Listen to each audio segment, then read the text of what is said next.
வணக்கம். நான் கிராண்ட்மா பேசுகிறேன். எல்லாரும் மறக்காமல் சப்ஸ்கிரைப் பண்ணிடுங்க. திரு இளையராஜா அவர்களின் அனுமதி இல்லாமல் திரு இளையராஜா அவர்களின் பாடலான கண்மணி அன்போடு என்கின்ற பாடலை மஞ்சுமெல் பாய்ஸ் என்கிற படத்தில் போட்டிருக்காங்க.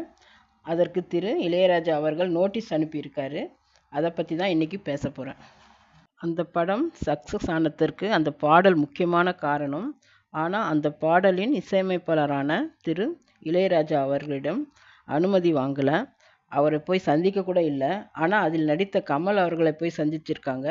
குணா படத்தின் தயாரிப்பாளர்கிட்ட அனுமதி வாங்கிக்கிட்டு தான் சொல்கிறாங்க.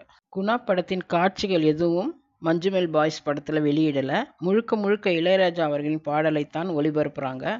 ஆனால் அவர்கிட்ட போய் இவர்கள் அனுமதி வாங்கலை.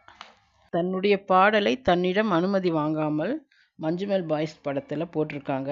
அந்த படம் நல்லா வசூல் ஆகுது. அந்த படத்தை எல்லோரும் கொண்டாட